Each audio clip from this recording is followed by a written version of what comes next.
Não abriu? Estranho. Vou fechar aqui e sair de novo.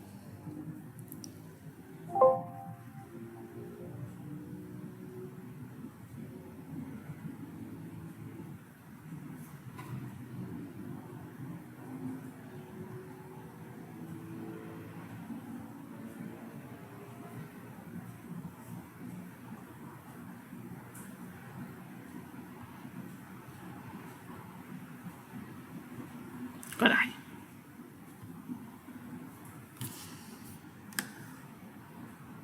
Foi.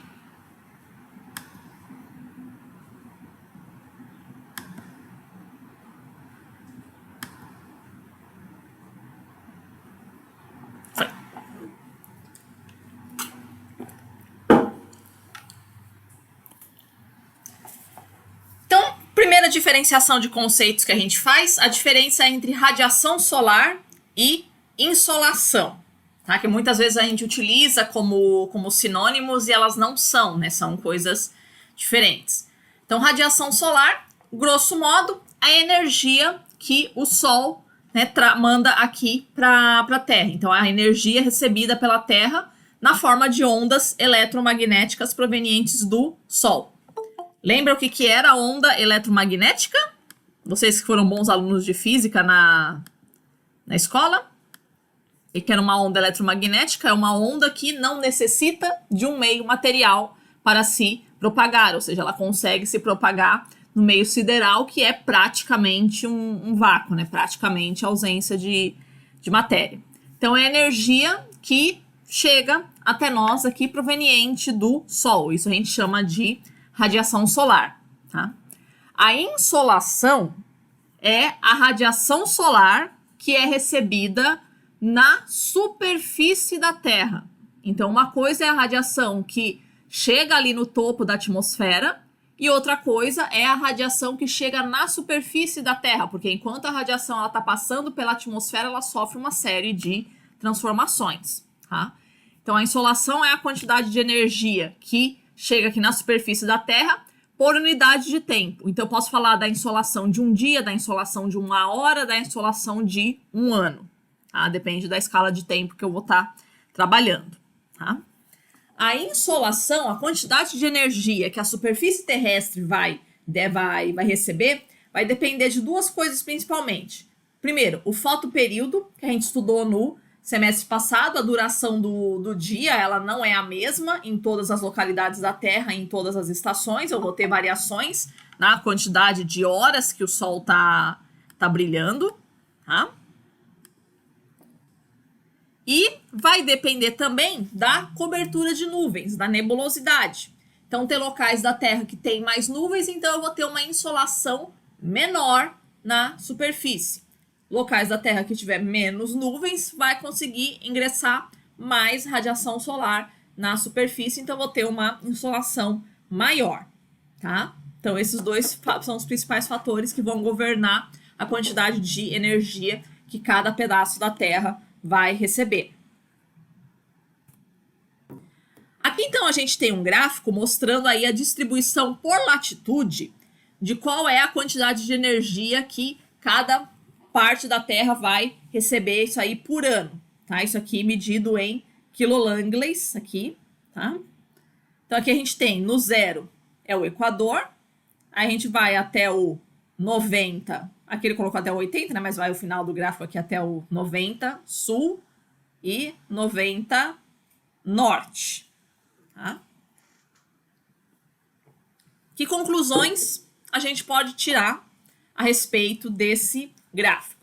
Então, de cara, a gente vê que não é a mesma distribuição da insolação pelo planeta como um todo. A gente tem uma maior insolação aonde? Próximo do Equador, porque é a área mais iluminada da Terra, e os polos, né, indo em direção aos polos, eu tenho uma redução da insolação. Só que não é só isso que a gente observa aqui, tá? Se você for um pouco mais preciosista, você vai observar que no Equador mesmo, no 0 graus, né, você tem uma reduçãozinha da insolação em relação à vizinhança. Tudo bem que está nas partes que recebe mais insolação no planeta. Mas é um peronomútil, assim, né? Não tá com tanta insolação quanto, por exemplo, as latitudes 20, 25, ali 30, né? Ao que parece, são essas latitudes que você vai ter de 20 a 30. Ali são as latitudes que têm a maior quantidade de insolação no planeta. O Equador não tem tanta assim, é alto, mas não é tão alto quanto o nosso senso comum nos levaria a crer, tá? Por que acontece isso? Do Equador ter uma insolação alta peronomútil? É a questão da nebulosidade, como a gente tinha falado no slide anterior. Então, essa região equatorial, justamente por ser muito quente, né, ela vai ter uma nebulosidade muito elevada também, né? Além de ser quente, é uma região que, se você for observar no globo, você vai ver que ela tem muito oceano, tá? E mesmo as partes continentais do Equador, das regiões equatoriais, elas não são tão expressivas assim. Então, é uma região muito oceânica, então ela vai ter muita nebulosidade, tá? Quando você vai para as latitudes de 20 a 30 graus, mais ou menos, a gente vai ver isso daqui a algumas aulas, tá? Se você for observar no mapa climatológico também, você vai observar que essas são as grandes áreas desérticas do globo, tanto no hemisfério norte quanto no hemisfério sul, mais ou menos nessa latitude. Então, os desertos dos Estados Unidos, deserto do Saara, Arábia, Afeganistão, todos os desertos de Gobi na China, tá tudo mais ou menos nessa latitude de 20 a 30 graus norte. E no hemisfério sul também. Então você tem pedaço da Patagônia, você tem o deserto do Kalahari, você tem o deserto australiano, que é gigante, né? Praticamente todo o território australiano. Então, essa faixa de latitude aí, né, do 20 a 30, essas são as grandes faixas desérticas do globo. A razão disso a gente vê mais para frente. Mas aí já fica bem evidenciado por que essas áreas elas têm essa insolação tão elevada. Porque são áreas desérticas, tá? Ok, aí quando você vai indo em direção aos polos, você tem uma diminuição bem drástica aí da quantidade de insolação que a gente recebe, tá? Tendo o mínimo de insolação pouco depois dos 60 graus, mais ou menos 65, 70 graus, são as áreas da Terra que você tem a menor insolação. Primeiro que você já está indo perto do polo, então, de maneira geral, os raios solares, eles já incidem ao longo do ano inteiro com uma inclinação muito alta, mas também porque você tem ali, também são regiões com uma predominância grande de oceanos já nessa latitude, tá? E aí, quando você chega nos polos, especificamente, você também nota uma incongruência, né? Você vê que o Polo Norte, ele tem uma insolação muito mais baixa do que o Polo Sul. Parece que no Polo Sul sobe um pouquinho a insolação. Por que isso acontece? De novo, a gente volta sempre para o velho clichê que a gente sempre repisa aqui na disciplina, que é a distribuição dos continentes na Terra. O que eu tenho no Polo Norte? Eu tenho um oceano. E o que eu tenho no Polo Sul? Eu tenho um continente. Tá? Então, se eu tenho um oceano no Polo Norte, que é cercado de continente, e no Polo Sul eu tenho um continente que é cercado de oceanos, o funcionamento climatológico dos dois polos é completamente diferente. Então, eu tenho que no Polo Norte, eu tenho uma evaporação muito maior do que no Polo Sul. O Polo Sul é gelado demais. Demais. Então, a evaporação lá é muito pequena. Então, a cobertura de nuvens lá não é tão expressiva também, de novo, quanto como o senso comum te levaria a crer. Tá? Quando você chega para o Polo Norte, aí sim, você tem uma nebulosidade muito grande. Tá? Porque, além dele não ser tão gelado assim quanto o Polo Sul, né, você tem ali um oceano no polo. Tá? Então, isso contribui para você ter uma evaporação maior. Então, a cobertura de nuvens sobre o Polo Norte é muito maior do que no Polo Sul. Ok?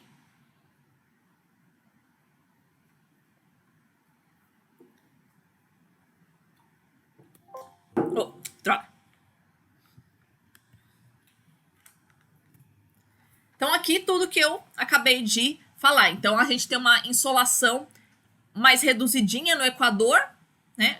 E nas latitudes subpolares, em função da grande nebulosidade que você tem nessas regiões. Então, tanto aqui no Equador quanto as latitudes próximas do polo, que nós chamamos de subpolares, são as áreas de menor nebulosidade do planeta, em função da nebulosidade. Tá?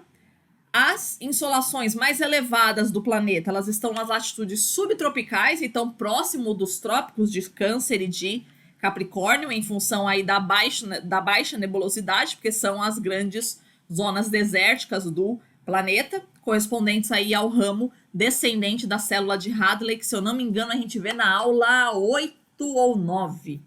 Não lembro qual que é a aula que a gente fala de célula de Hadley, tá? Mas a gente vai ter essa explicação. E a insolação vai ser mais baixa também, de novo, no Ártico do que na Antártida, em função da nebulosidade. Aqui no Ártico eu tenho um oceano, no polo, então eu tenho uma nebulosidade maior do que na Antártida. Tá? Então isso é o que vai explicar nesse jogo de fotoperíodo e nebulosidade, é o que vai justificar essa diferença da distribuição da insolação pelo planeta ao longo do ano. Ok? Então esse é um fator primordial para a gente definir quais são as temperaturas que a gente tem pelas diferentes regiões do globo. Aqui a gente tem um valorzinho só de curiosidade para a gente saber a quantidade de energia que o Sol vai emitir, 5,6 vezes 10 a 27 calorias por minuto. Eu não faço a menor ideia de quantas Itaipus isso dá. Um dia que a gente não tiver nada mais útil para fazer na vida, a gente calcula, mas enfim.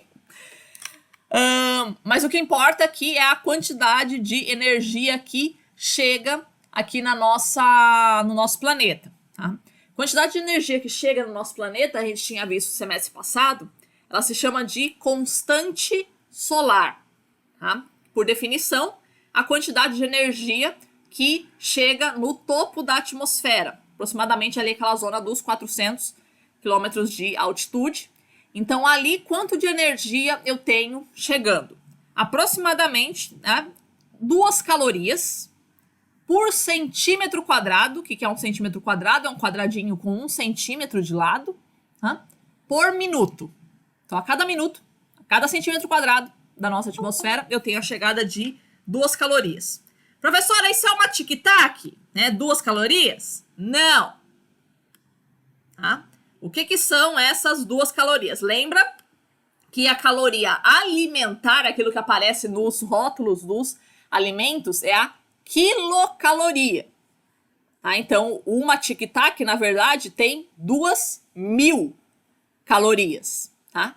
É que a gente não para pensar isso. A indústria alimentícia não trabalha com esses valores assim, porque senão a gente fica utilizando muito zero, né? Não tem alimento que tenha 1, 2 calorias. Né? Sempre na casa de milhares de calorias. Então, para cortar um monte de zero, a gente chama isso de caloria. Mas o correto seria a gente chamar de quilocaloria. Pode reparar que no rótulo dos alimentos está cacau. É quilocaloria, não é caloria simplesmente, tá? Então, não é a mesma quantidade de energia, né? Muito menos do que uma tic-tac isso daqui, tá? Mas, de qualquer forma, se você for colocar isso no planeta, tá? Então 2 calorias a cada centímetro quadrado e a cada minuto, é o que chega, é energia para dedéu. E lembrando o pequeno detalhe de que aquilo que a gente chama de constante solar não é constante. Então a nomenclatura ela pode ser enganosa para a gente. Tá? Por quê? Porque a constante solar varia. Tá? Ela varia de acordo com a época do ano. Então no verão a gente recebe mais energia do que no inverno, porque a Terra nosso hemisfério estaria menos inclinado em relação aos raios solares. E varia também com os ciclos das manchas solares, como a gente tinha visto. A quantidade de quando o Sol está produzindo muita mancha, a gente tem uma quantidade maior de energia chegando aqui na Terra. Tá? Então a constante solar ela não é constante, mas é na média aí em torno de 2 calorias por centímetro quadrado por minuto a quantidade de energia que vai chegar aqui no topo da nossa atmosfera. Então aqui a gente tem uma tabelinha para a gente ter uma noção dessa variação. Aqui para o hemisfério sul, né, a média para todo dia 15 de cada mês. É a quantidade de energia que vai chegar. Então, a gente observa, em janeiro, 2,046, fevereiro, 2,029, março, 2,02, né, chegando até dezembro. Tá? Vamos ver aqui qual que é o mês que eu tenho o pico, onde que é o mais alto aqui é janeiro, né? Em janeiro, dia 15 de janeiro, eu teria aí aqui na tabela o valor mais alto de insolação e o menor está em julho. Então, 2,046 em janeiro e julho, 1,916. Tá? Então, via de regra, é isso que a gente vai observar pelo planeta, né? Janeiro, o mês de janeiro é o mês que tem a maior quantidade de insolação e o mês de julho é o mês que tem a menor quantidade de insolação. Professora, mas os solstícios não são em dezembro e junho? Né? O solstício de verão, o solstício de inverno não é dezembro e junho? Por que eu tenho a maior insolação, a quantidade de energia chegando aqui, né? É diferente nesse período, tá? Porque uma coisa é a Terra estar inclinada, outra coisa é o sistema climático a atmosfera começar a responder realmente a essa mudança nesse valor. Então, esse acúmulo maior, ou esse déficit maior de energia, no caso do inverno, não se dá naquele mês, né? Ele vai se dar mais um pouquinho para frente, tá? Isso fica a dica, então. Toda vez que você tiver que representar qual é a temperatura típica, né, o mês que é considerado típico de verão, para o hemisfério sul é janeiro, não é dezembro, tá? E aí, para o mês típico de inverno é julho, tá? Contrário para o hemisfério norte. O mês típico de verão deles é julho, o mês típico de inverno é janeiro. Tá? Então, sempre quando a gente for falar como é que varia a temperatura, como é que varia a precipitação ao longo do ano, você pega esses valores de janeiro e julho e você tem uma noção qual é a variação que você tem entre verão e inverno. Então, é meio padrão isso daí, né? Como é que funciona em janeiro, como é que funciona em julho, tá? Seguindo, então, né? Coisas que acontecem com a energia quando ela chega aqui na superfície terrena, quando ela entra na atmosfera. Uma vez que entrando na nossa atmosfera, o que vai acontecer com essa energia? Ela pode sofrer 3 processos físicos que vão reduzir a sua incidência sobre a superfície. Primeira coisa que acontece é a chamada difusão ou espalhamento. Você pode encontrar pela bibliografia com esses 2 nomes, difusão ou espalhamento, tá? Que é o espalhamento, né, da energia, da radiação solar, pelas partículas da atmosfera, tá? Como, por exemplo, todos os gases, né, todos os aerossóis, que são as partículas líquidas e sólidas que a gente tem na nossa atmosfera, tá? De acordo com a composição da atmosfera de cada planeta, você vai ter que essa difusão, que esse espalhamento, ele vai ser diferenciado. Então, vai ter alguns comprimentos de onda que se espalham mais e vai ter alguns comprimentos de onda que eles são bloqueados, eles se espalham menos, tá? No caso da nossa atmosfera, quem tem a maior facilidade de espalhamento é o comprimento do azul, tá? Então, é por isso que a nossa atmosfera ela vai se apresentar como azul durante o dia, né, na hora que a gente está recebendo a energia solar. Tá? É o comprimento que tem esse espalhamento mais fácil. Mesma lógica vai valer para a água oceânica. A água oceânica límpida ela vai ter essa coloração azul, porque é a coloração que vai conseguir penetrar mais fundo no oceano. Tá? Segunda coisa que pode acontecer com a energia quando ela entra no planeta, absorção. Então, cada material ele vai absorver uma quantidade de energia. Algumas coisas vão te dizer, né, que você já tem noção do que é isso, né? Você sabe, por exemplo, que metais eles aquecem muito rápido. Então, o metal ele absorve muito rápido a energia, mas perde muito rápido também, de maneira geral, tá? Então, cada material tem a sua capacidade de absorver energia.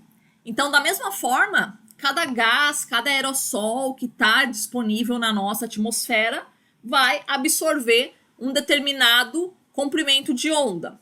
Tem gás que absorve mais no ultravioleta, que é o caso do ozônio, né? Tem gás que absorve mais no infravermelho, né? Então, cada gás, a gente vai ver hoje, né? Cada gás tem o seu comprimento de onda que ele absorve mais, né? Que ele gosta mais de absorver, que ele tem mais essa afinidade, tá?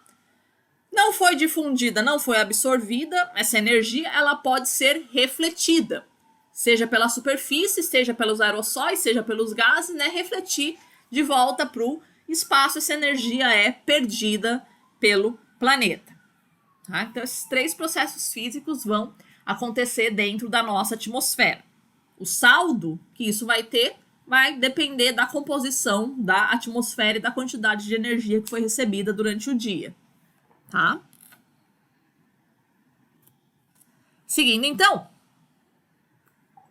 vamos ver como é que a energia vai ser distribuída aí pelo planeta, como é que ela vai entrar.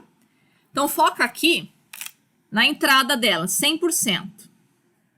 Então, o total de energia que entra do Sol. Desse 100%, desse total de energia solar que entra, 40% vai interagir com as nuvens e 60% vai interagir com o ar propriamente dito. Tá? Vamos ver cada uma dessas partes aqui. Tá? Então, foca aqui primeiro nas nuvens. Tá? Entrou 100% de energia, desses 100, 40% vão interagir com as nuvens. O que vai acontecer nas nuvens? 1% a nuvem absorve, ou seja, fica retido dentro da nuvem. Tá?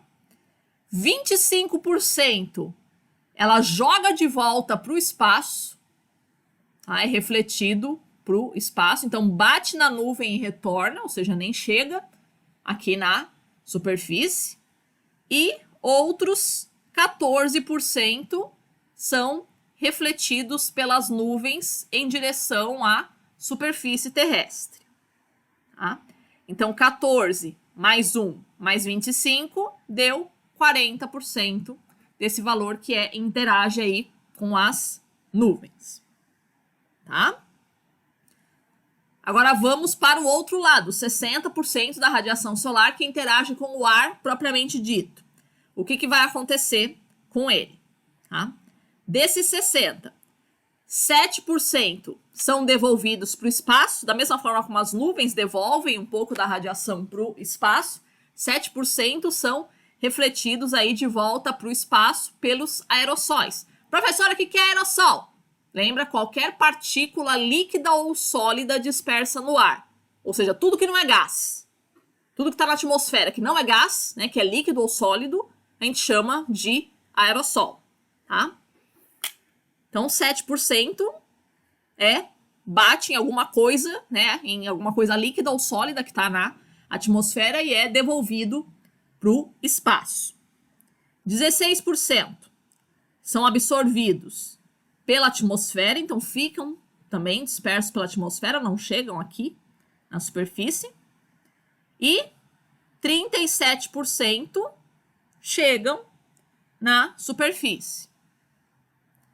Só que uma vez chegando na superfície, desses 37, 5 são devolvidos, também são refletidos, a superfície reflete isso de volta para a atmosfera, tá? Então, 37 com 16, 6 e 7, 13, dá 40, dá 53, mais 7 dá 60, tá? Esse 5% aqui é um bônus que a gente vai falar mais para frente. A energia expressa na tabela com a unidade aqui é 2 calorias por, são as 2 calorias por centímetro quadrado por minuto, isso mesmo.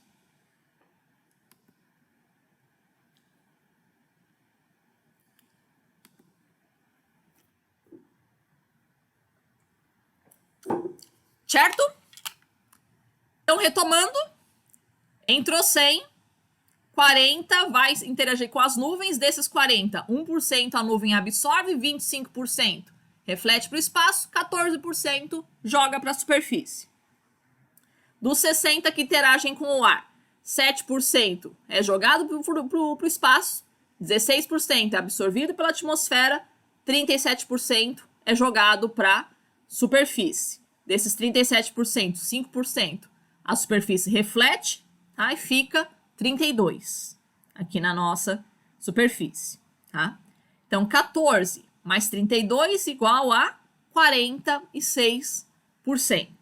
Então, da quantidade de energia que o Sol emite para a Terra, tá? Nem metade fica aqui. Menos da metade consegue chegar na superfície. Então, a atmosfera ela tem esse efeito bem atenuador da quantidade de energia que chega aqui. Lembra que a gente tinha visto o quanto que Mercúrio é quente? Mercúrio não é quente durante o dia só porque está muito perto do Sol, porque ele não tem atmosfera. O fato de você não ter atmosfera faz que a superfície fique quente demais. Então, a superfície da Terra ela tem essa eficiência bem boa aí, de nem metade da quantidade de energia que o Sol emite consegue chegar aqui na superfície. Tá? Outra coisa que eu queria chamar a atenção nessa figura é a quantidade de energia que as nuvens refletem. 25%. Cara, de toda a energia incidente pelo planeta, simplesmente nem aparece por aqui. Bate nas nuvens e ricocheteia, vai embora. De volta para o espaço. Tá? 1/4.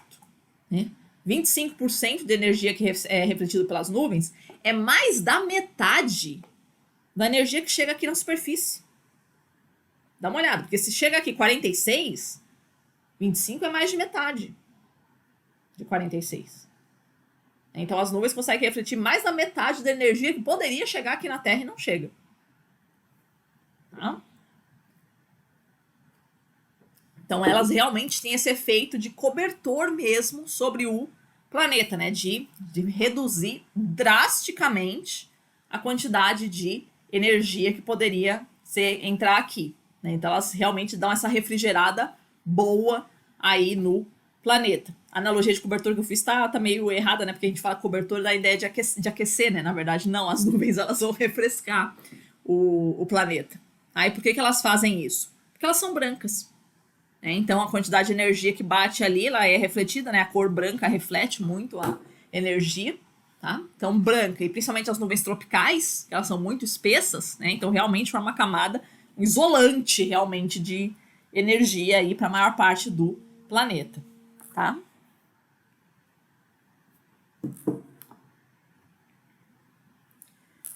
Agora eu passo para vocês, falando aí da quantidade de energia que se reflete, o conceito de albedo. Para a gente entender também como é que as diferentes superfícies vão trabalhar a energia. O que significa albedo? Talvez vocês nunca tenham ouvido essa palavra, mas ela é importante em climatologia. Albedo é a quantidade de energia que uma determinada superfície reflete. Tá? Fazer analogia com o espelho. Quando você olha num espelho, um espelho perfeito, ele vai refletir completamente a sua imagem. Tá? Então a gente pode dizer que o albedo de um espelho é de 100%. Ou seja, ele não absorve a energia que bate nele, ele reflete tudo. Tá? Então, o albedo é uma medida do quão o espelho é uma superfície, ou seja, da sua capacidade de refletir energia. Dependendo da cor, dependendo do que a superfície é feita, ela vai refletir mais, ela vai refletir menos. A gente observa isso no nosso cotidiano. Então, tem superfície que reflete mais, tem superfície que reflete menos. Tem superfície que se aquece muito rápido, tem superfície que se aquece menos rápido. Então, isso tem relação com essa razão aí da quantidade de energia que uma superfície absorve e a quantidade que ela reflete. Então, a quantidade que ela reflete, a gente chama de albedo.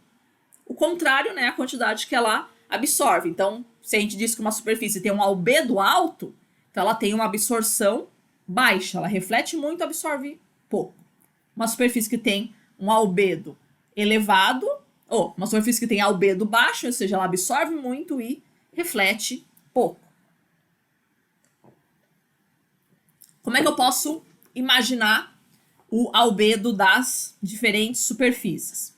Primeira coisa que você analisa, a cor. Tá? Então, cores claras refletem mais. Cores escuras refletem menos. Então, superfícies claras vão ter um albedo mais elevado. Superfícies escuras vão ter um albedo mais baixo. Depende da rugosidade do terreno.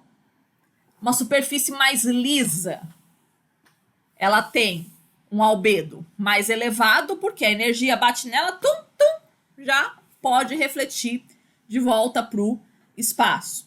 Agora, se você for pegar uma superfície irregular, vamos pegar, por exemplo, uma cidade, cheia de prédios, né?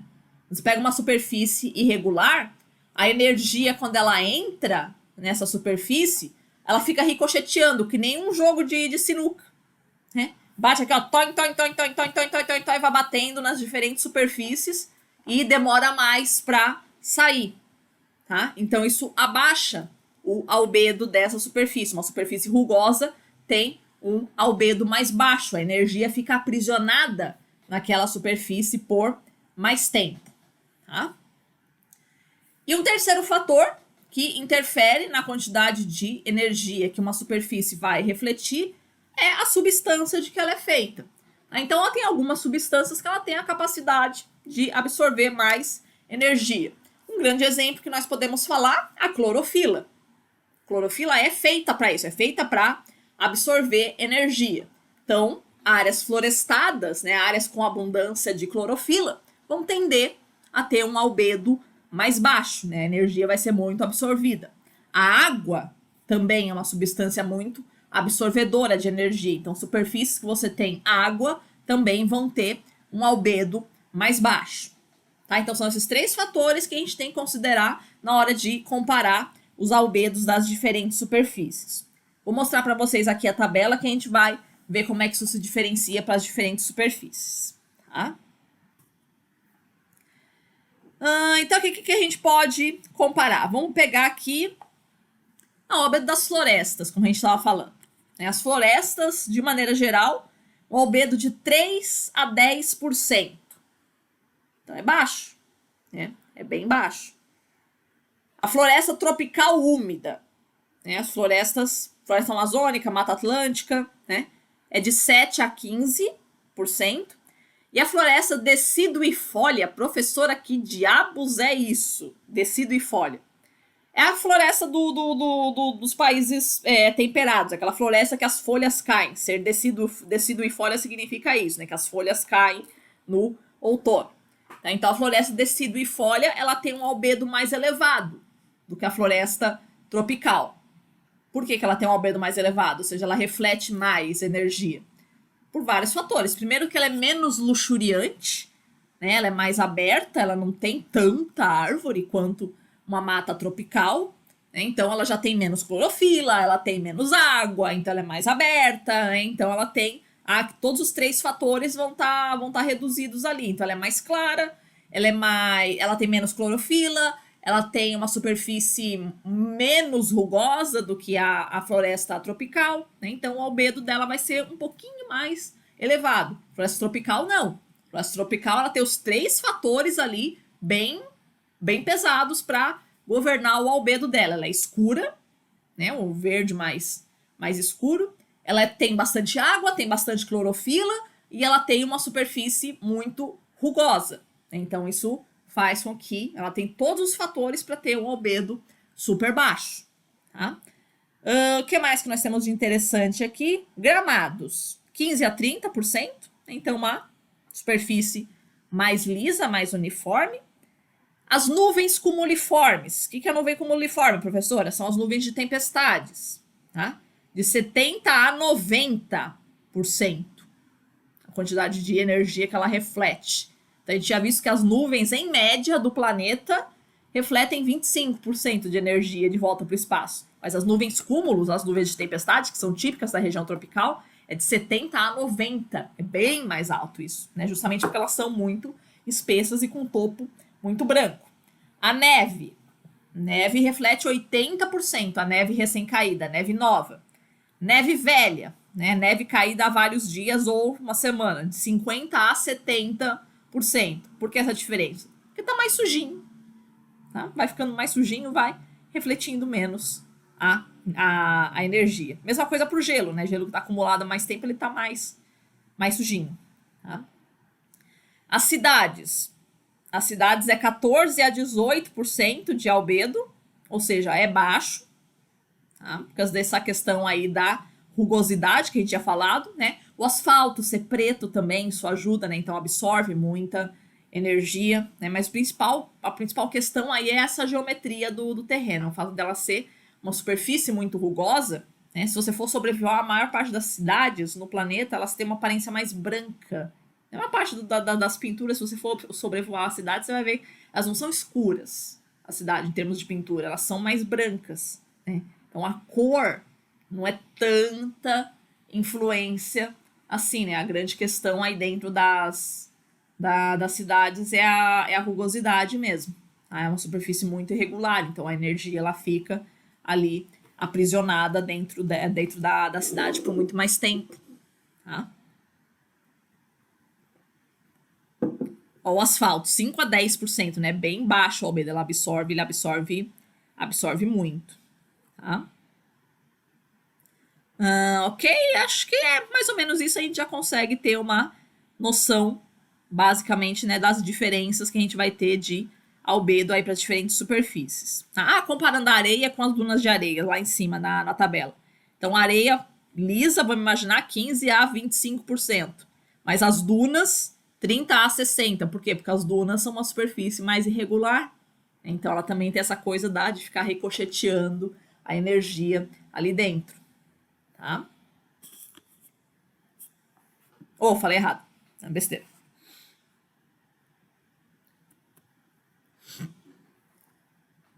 Agora a gente passa para uma revisãozinha da escola, que é o espectro eletromagnético. Tá? Vocês, eu imagino que assim como eu odiava física na escola, mas ok, dá pra gente entender, né, mais ou menos o que tudo isso aqui significa. Tá? O que é o espectro eletromagnético? É uma distribuição, um diagrama que vai mostrar as diferentes formas de energia que nós temos, né? E o quão fortes elas são comparadas umas com as outras. Então, aqui na primeira linha, a gente tem o comprimento de onda. O que é o comprimento de onda?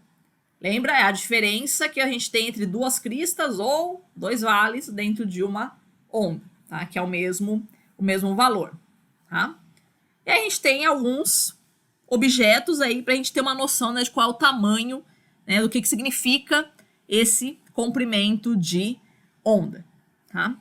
A gente tem na linha de cima, na parte de baixo, a frequência, né? O que é a frequência? A quantidade de ondas que eu tenho por segundo.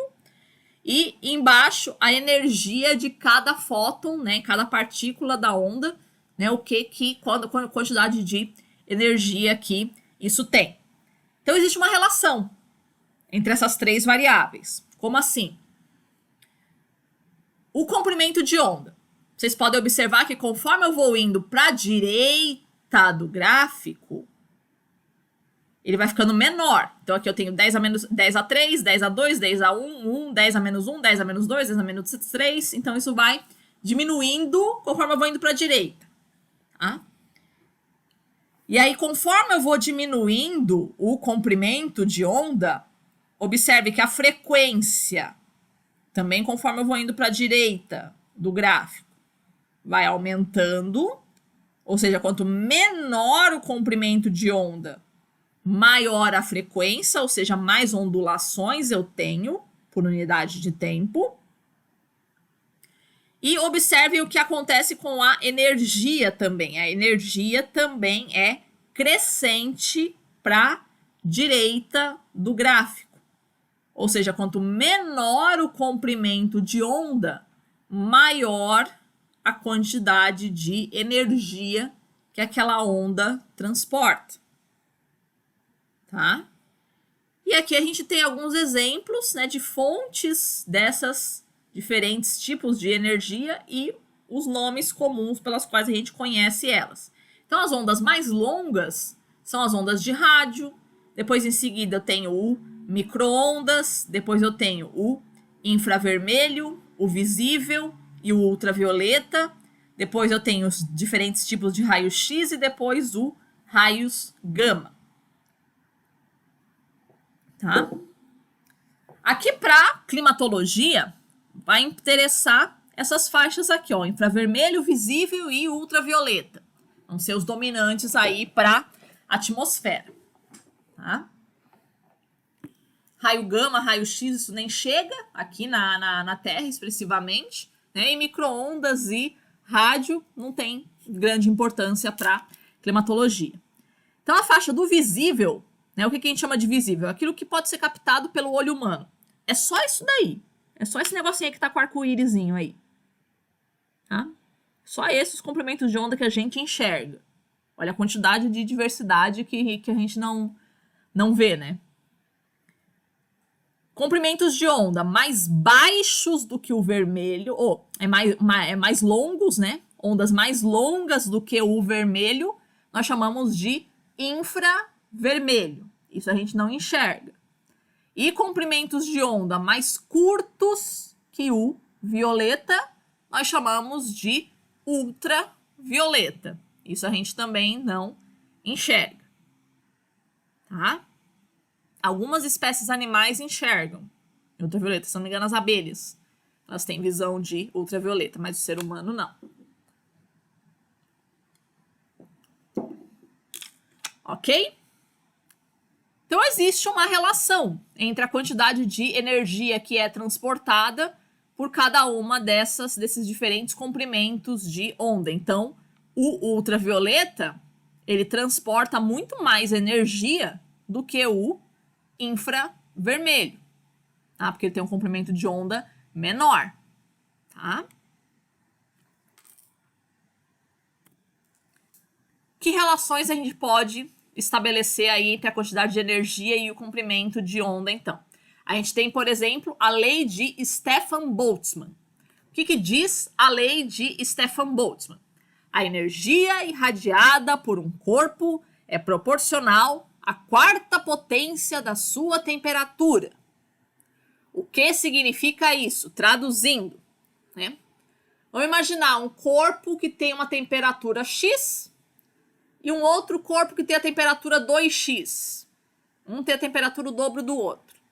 Aí você pensa, então a quantidade de energia que eles vão irradiar. Então, o corpo que tem o dobro da temperatura irradia 2 vezes mais energia.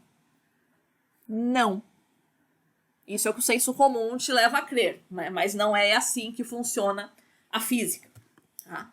Fisicamente, um corpo que tem o dobro da temperatura irradia o dobro elevado à quarta potência, ou seja, 2 elevado a 4, que é 16.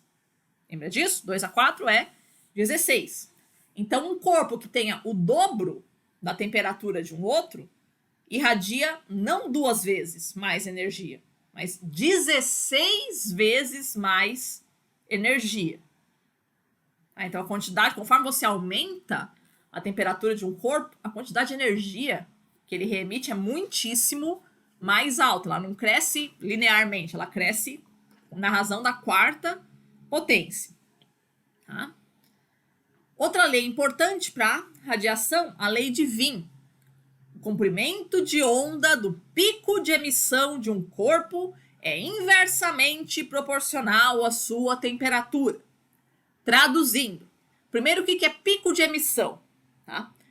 Pico de emissão é o tipo de energia que você mais emite. Tá? Todo corpo que existe no universo emite energia. Tá? E, dependendo do material, ele vai emitir em diferentes comprimentos de onda, tá? Então você pode não saber, mas você pode ser uma fonte emissora de raio-x. Tá? Você pode ter um isótopo radioativo aí dentro do seu corpo, você pode estar emitindo raio-x. Tá? Mas é uma quantidade inexpressiva. Tá? Os seres humanos, a temperatura que o ser humano mais emite é no infravermelho. Tá? Pela temperatura do nosso corpo. Tá? Sempre a temperatura do nosso corpo ela tem relação com o tipo de energia que a gente mais emite. Lembrando, a gente emite de tudo, mas sempre tem uma energia que a gente emite mais. Tá? É isso que a gente chama de pico de emissão. Então, no caso dos corpos dos seres humanos, é no infravermelho. Tá? E aí, como é que funcionam nos diferentes astros por aí? Tá? O Sol, o pico de emissão do Sol vai do ultravioleta até o infravermelho próximo. Que diabos é infravermelho próximo? A gente diz que a gente tem 3 tipos de infravermelho. Tá? Infravermelho próximo é o que está logo depois do vermelho, sabe? Terminou o visível, já começa ali, né? O comprimento de onda um pouquinho mais baixo do que o vermelho visível mesmo, tá? O próximo passou um pouquinho, né? Um comprimento de onda um pouco maior é o infravermelho médio. Passou mais um pouco, comprimento de onda um pouco maior, é o infravermelho distante. Então, o infravermelho próximo ele é mais quente, o infravermelho distante é mais frio. Tá? Então, o Sol, o pico de emissão dele vai do ultravioleta, passando pelo visível, até o infravermelho próximo. Isso é o que o Sol mais emite. Só emite raio-x, raio-gama, whatever. Né? Mas o que ele mais emite é isso, do ultravioleta até o infravermelho próximo. Isso por causa da temperatura dele, que é de 6.000 Kelvin na sua superfície. A Terra, como ela tem uma superfície que tem uma temperatura de 288 Kelvin, que isso dá 15 graus Celsius em média, o pico de emissão da Terra está no infravermelho distante. Então a Terra é bem mais fria do que o Sol, então ela emite uma energia também bem mais fria do que o que o Sol emite, tá? Então, quanto maior a sua temperatura, é isso que diz a lei de Wien, quanto maior a temperatura de um corpo, menor é o comprimento de onda que ele vai emitir. Mais para a direita do gráfico eu vou. Tá? Então, o Sol, as estrelas e tal, eles vão emitir em comprimentos de onda mais curtos. Os planetas vão emitir comprimentos de onda aqui mais para a esquerda do gráfico. Comprimentos de onda mais longos, porque eles são mais frios. Tá? Então, é o que acontece com essa relação entre a Terra e o Sol. O Sol emitindo ultravioleta até infravermelho próximo, um comprimento de onda maior, ou menor, né, com uma quantidade de energia maior, mas com um comprimento de onda menor, do que a Terra, né, que emite um comprimento de onda maior com uma temperatura menor, uma quantidade de energia menor. Tá? A gente emite no infravermelho distante. Ok? Beleza. Então, agora que a gente conhece os diferentes tipos de energia, a gente vai ver como é que ela se transporta aqui dentro da atmosfera. Tá? Quando a gente está falando no geral, assim, tipos de sistemas físicos, no geral, a gente tem 3 tipos, né, 3 processos de transferência de energia. Isso é coisa da escola também. Condução, convecção, radiação. Tá? Como é que a energia vai se transportar por cada um desses meios? Condução é o meio mais clássico de transporte de energia. Então, a condução é quando eu tenho o contato de 2 superfícies, 2 corpos, com temperaturas diferentes. Aliás, o que é temperatura? Temperatura é uma medida do grau de agitação das moléculas, que elas ficam agitadas pela quantidade de energia que tem um corpo. Então, se eu coloco um corpo que eu digo que tá quente e o corpo que tá frio, o que vai acontecer? O corpo que tá quente, por que ele tá quente? Porque ele tem mais energia. As moléculas estão ali mais agitadas pela quantidade de energia que ele tem. Se eu coloco um corpo que tá quente em contato com o corpo que tá frio, o que significa o corpo estar frio? Significa que ele tem menos energia, as moléculas ali elas estão menos agitadas. Então, colocar duas superfícies, dois corpos, que têm temperaturas diferentes, né? O corpo quente vai transferir energia para o corpo frio. Como? Contato de molécula por molécula. Então, uma molécula quente vai encostando na molécula menos quente, para que encosta na menos quente, que encosta na menos quente, que vai chegando na mais fria, na mais fria, na mais fria ainda, e vai transportando essa energia molécula por molécula de um corpo para outro. Professora, mas como é que os corpos, então, os corpos quentes, eles vão se esfriar mesmo que eles não estejam em contato com outro corpo? Tudo está em contato com o ar, baby. Então, tipo, a panela que você deixou ali no fogão, ela vai chegar uma hora que ela vai estar mais fria, porque ela vai perdendo energia para o ar também, tá? Então, ela está em contato com o corpo, ela está em contato com o ar. Tá? Ok. Então, esse é o meio mais seguro aí de transporte de energia. Só que esse meio é muito lento.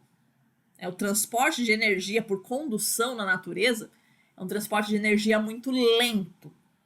Então, existem formas na natureza de transporte de energia que são muito mais rápidas do que isso.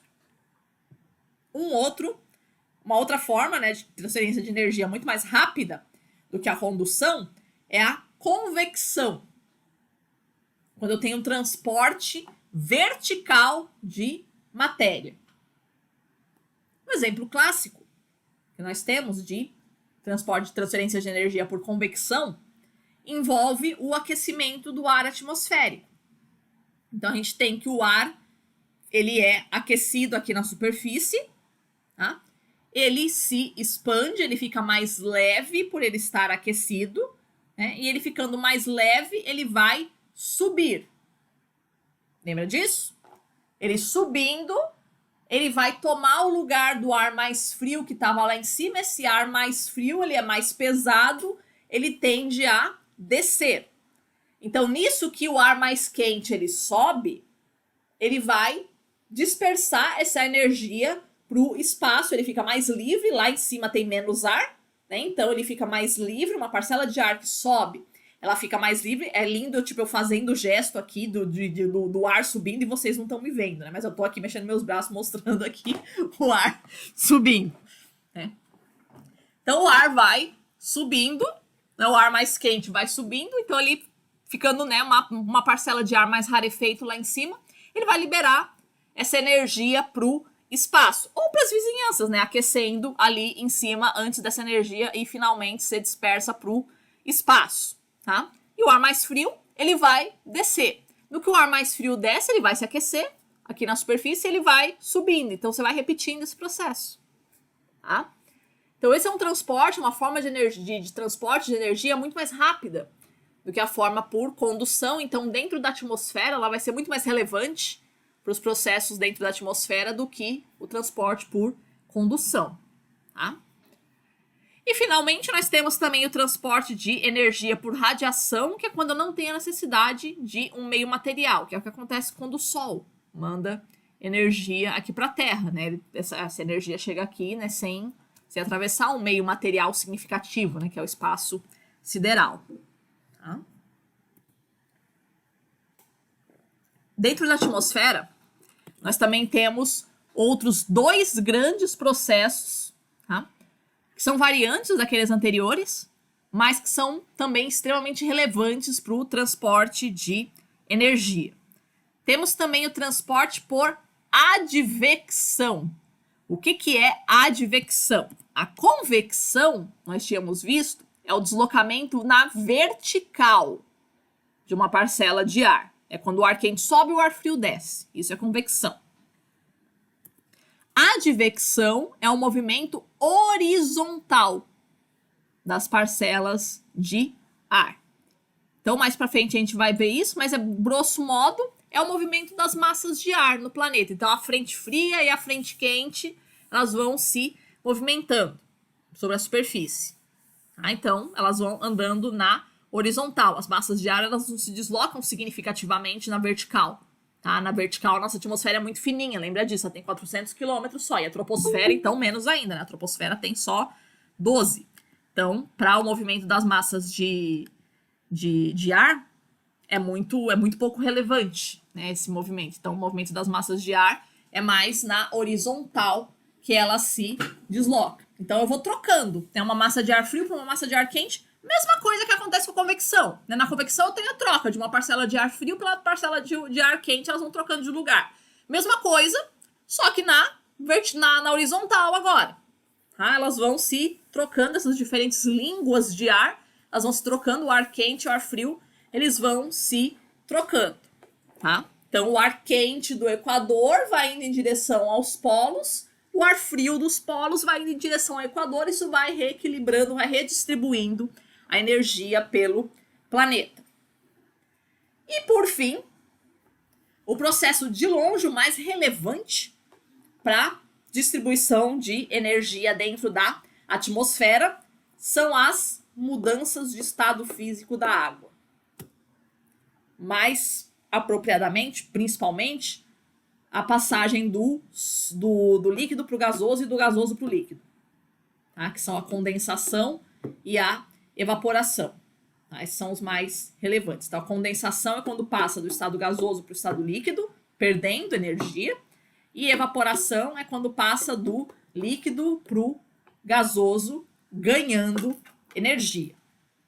Tá? De longe, os processos que envolvem a água são os que mais vão transportar energia pelo planeta. Agora, por que isso? Por que a água tem toda essa relevância aí dentro do sistema climático? Então, de novo, a gente vai revisar alguns conceitinhos da escola. Tá? Apresentar aqui para vocês a água. Essa simpática molécula que todos falam, mas ela é muito pouco compreendida. Tá? Vamos ver como é que ela é estruturalmente, para a gente entender qual que é a relevância dela dentro do sistema climático.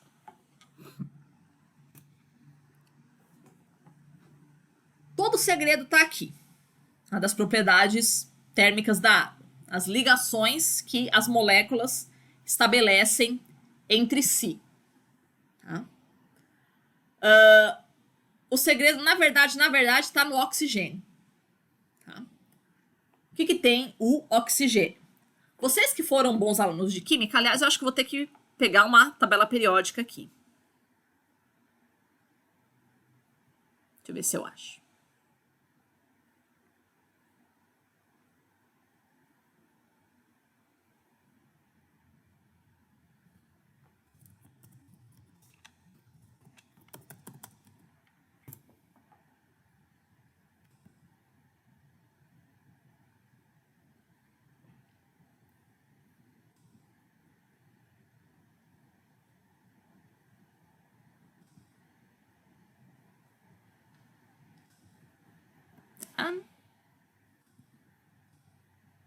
O que eu fiz?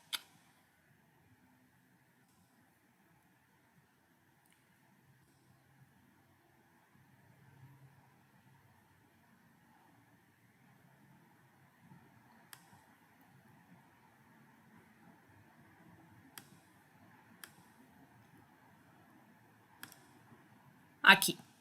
Né? Aqui a gente tem a distribuição dos elementos. Tá? Quanto mais para a direita, com exceção dos gases nobres, quanto mais para a direita da tabela e mais para cima da tabela você está, né? A gente diz que o átomo é mais eletronegativo. O que significa isso? Que ele tem uma tendência maior de puxar elétrons para si. Falta muito pouco para ele completar a regra do octeto. Então, o primeiro elétron que passar ali tá louco, taradão, né, atrás do elétron. Tá? Então, o átomo mais eletronegativo que a gente tem na natureza é o flúor. Tá? Segundo lugar, o oxigênio. Em terceiro lugar, o nitrogênio. Tá?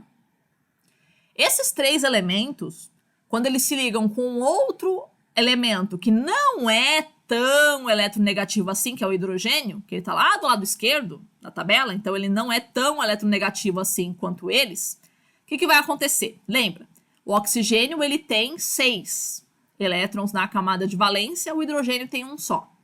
Tá? Então o oxigênio ele tem 6, ele precisa de mais 2 para completar o octeto.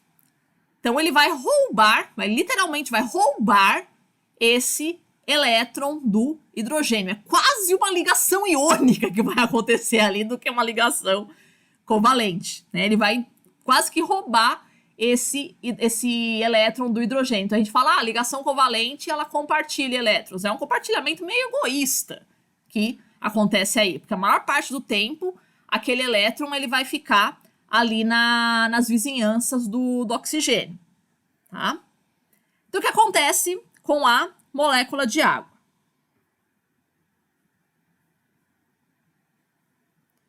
Deixa eu ter uma dúvida aqui. Nessas proporções das nuvens, pode-se afirmar que elas são mais importantes que a camada de ozônio perante as radiações solares? Depende do tipo de radiação.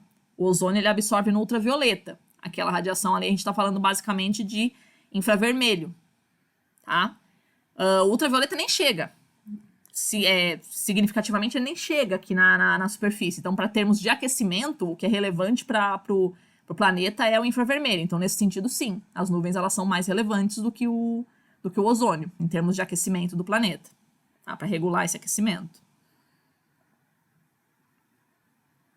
Tá? Então, voltando aqui para a nossa apresentação. Tá apresentando aqui? Já tá mostrando o slide? Não? Pera. Aqui.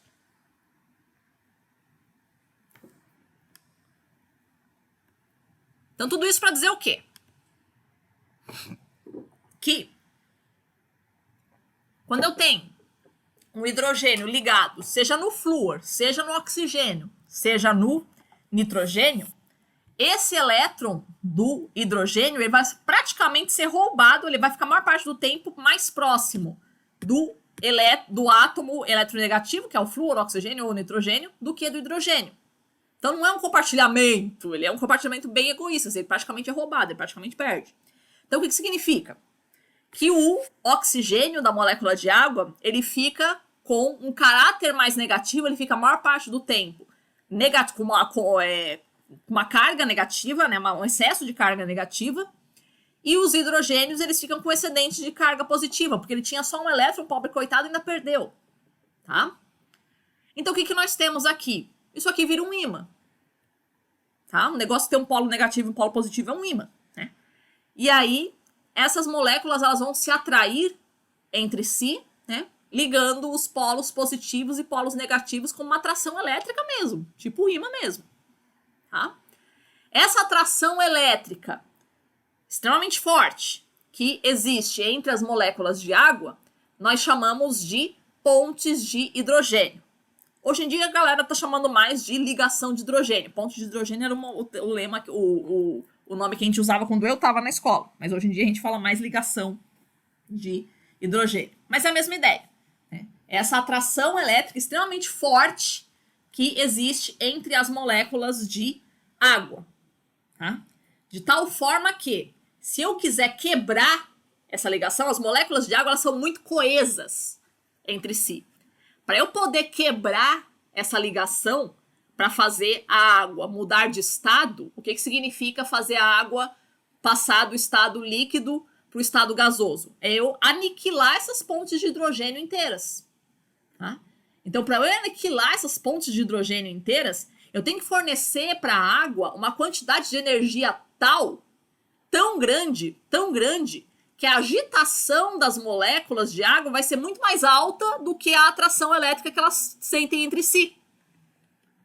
Tá? Se eu não fornecer uma quantidade de energia que seja superior a essa atração elétrica que elas exercem, aí a água não vai evaporar. Tá? Então, por isso, né, a água vai ser uma substância que ela absorve muita energia, tanto para mudar de temperatura, quanto para mudar de estado. A água demora muito para aquecer comparado com outras substâncias. Você pegar um álcool, por exemplo, né, que são moléculas muito mais complexas do que a água, né? Tem muito mais moléculas muito mais complexas do que a água por aí, que elas têm um ponto de fusão, um ponto de ebulição muito mais baixo do que a água, mas porque elas não fazem ponte de hidrogênio, tá? Então a água, para eu poder aumentar a temperatura dela, o que significa aumentar a temperatura? Fazer a molécula ficar mais agitada. Ou seja, fazer ela querer começar o sambando ali para separar uma da outra. Mas para ela começar a sambar, né, eu tenho que dá muita energia para ela. Agora, para separar de vez, né, para realmente fazer essas moléculas se separarem mesmo, para fazer a mudança de estado, fazer ela passar do líquido pro gasoso, aí, mano, aí é muita energia. É muita energia, tá? Então, todos os processos que envolvem aquecimento ou mudança de estado da água envolvem quantidades colossais de energia. Mesma coisa para o resfriamento, tá? Na hora que a água vai passar do gasoso para o líquido, então ela precisa perder muita energia, né? Toda a energia que ela ganhou para evaporar, ela vai perder toda essa energia para se liquefazer de novo. E mesma coisa para passar para o estado sólido. Tá? Passar do líquido para o sólido, do sólido para o líquido também envolve perda ou ganho colossal de energia. Mudança de temperatura, também mesma coisa. Tá?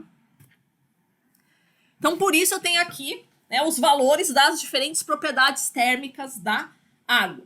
Então, o calor específico sensível da água. O que era calor específico sensível, professor? Quantidade de energia necessária para aumentar em 1 grau Celsius 1 grama dessa substância. Essa é a definição de calor específico sensível. Então, no caso da água, esse valor dá 4,18 joules por grama grau Celsius ou 1 caloria por grama grau Celsius.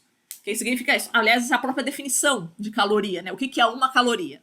É a quantidade de energia necessária para elevar em 1 grau Celsius 1 grama de água. Para ser mais preciso, para elevar do 14,5 para o 15,5, porque isso varia com relação à temperatura da água. Mas isso é papo de físico, tá? Tudo isso para dizer o quê? Que o calor específico sensível da água é o segundo maior de todas as substâncias conhecidas pela humanidade. Só perde para a amônia, que a amônia faz 3, né, pontes de hidrogênio. A água faz só 2. Tá? O que significa isso? Que a água é a segunda substância na natureza que mais demora para aquecer e para resfriar. Que mais absorve energia para poder se aquecer ou se resfriar.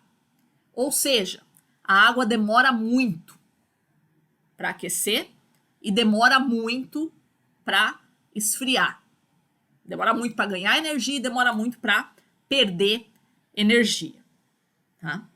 Então ela mantém uma temperatura dela, a temperatura dela é muito constante, né?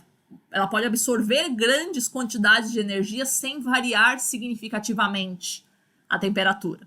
O nome dessa propriedade é homeotermia. A gente vai ver bastante disso na disciplina de ecologia semestre que vem. Semestre que vem? Não, no outro, para vocês. É no outro ainda. Tá? Então, homeotermia é a propriedade que tem um corpo, ou um ambiente, ou um ser vivo de manter a sua temperatura constante. Tá? Então, todas as formas de vida que a gente tem no planeta que são baseadas em maior ou menor grau em água, então elas têm essa propriedade, né, de manter minimamente a temperatura constante. Mesmo os animais ditos de sangue frio. Tá? Mesmo os animais de sangue frio, eles não têm uma variação de temperatura corporal tão grande assim, né? Porque o corpo deles é basicamente água. O corpo de qualquer ser vivo é basicamente água. Tá? Então, onde tem água, você tem a manutenção mais ou menos constante da temperatura, seja do ambiente, seja do ser vivo. Tá? É por isso que os desertos são extremamente quentes durante o dia e extremamente frios durante a noite. Porque não tem água. Tá?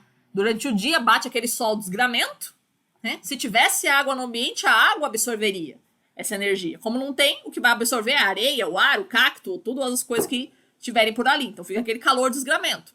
De noite, se tivesse água, a água ia liberar aquele pouquinho, né, de pouquinho em pouquinho, toda aquela água, toda aquela energia que ela absorveu ao longo do dia. Como não tem água, então o cacto, a duna, o ar, ele vai perdendo essa energia muito rapidamente, então resfria muito rápido. Tá? Então a água é quem vai governar a homeotermia dos ambientes. Onde tem água, eu tenho temperatura constante, minimamente. Onde não tem água, eu tenho uma variação muito grande da temperatura. Tá? Isso a gente observa claramente na questão dos desertos. Tá? Calor latente de fusão. O que era isso, professor? quantidade de energia necessária para derreter, fusão, para derreter 1 grama de uma substância. Tá? Lembrando porque durante a mudança de estado a temperatura permanece constante, né? Então não se fala em temperatura aqui. Então o calor latente de fusão da água também é o segundo maior que existe na natureza, também só perdendo para amônia. A água, para eu derreter 1 grama de água, eu uso 3,3 vezes 10 ao quadrado joules por grama ou 80 calorias por grama. Então, para aquecer em 1 grau a água, eu uso 1 caloria. Para derreter 1 grama de gelo, eu uso 80 calorias. Tá? Então, derreter gelo não é um negócio tão simples assim. É por isso que os esquimós fazem casa com gelo. Tá? Não é um negócio tão fácil. Esse é um dos motivos que me emputece quando fala esses negócios de derretimento de geleira e tal, né? Vai tentar derreter gelo.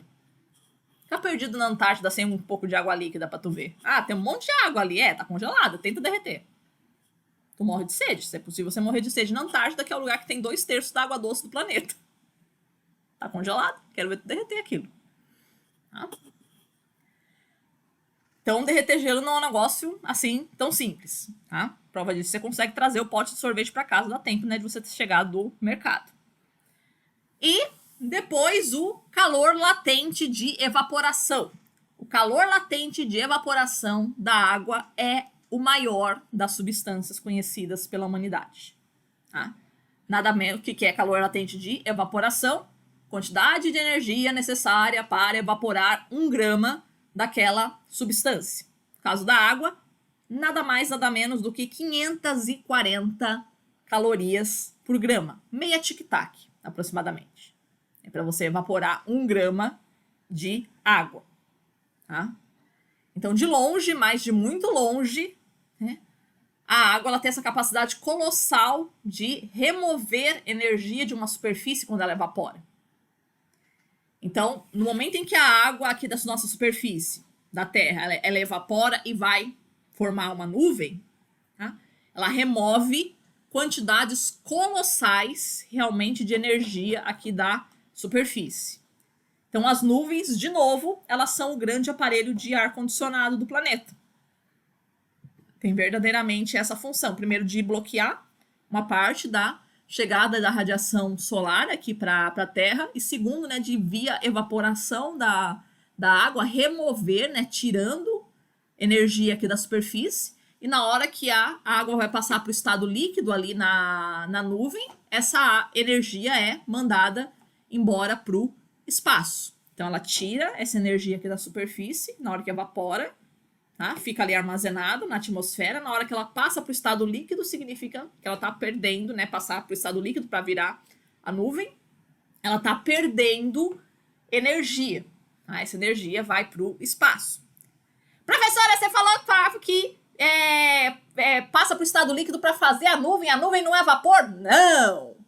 Nuvem não é vapor de água, tá? O vapor de água é invisível. A nuvem é água em estado líquido. Então, na hora que ela forma a nuvem, já passou para o estado líquido. Mas, professora, quando eu estava na 4ª série, eu aprendi que o exemplo de vapor é o vaporzinho que sai ali da chaleirinha, que sai da panela. O professor ensinou errado. Aquilo não é vapor. A fumacinha que você vê saindo da panela, que você vê saindo da chaleira, não é vapor. Aquilo é água em estado líquido. A questão é que, por ela estar extremamente quente e são gotículas extremamente pequenas, elas conseguem flutuar. Mas se você está vendo, não é vapor. Tá? Não é gás. Tá? O vapor de água ele é invisível. Se você está vendo a água, ou ela está em estado sólido, ou ela está em estado líquido. Ok?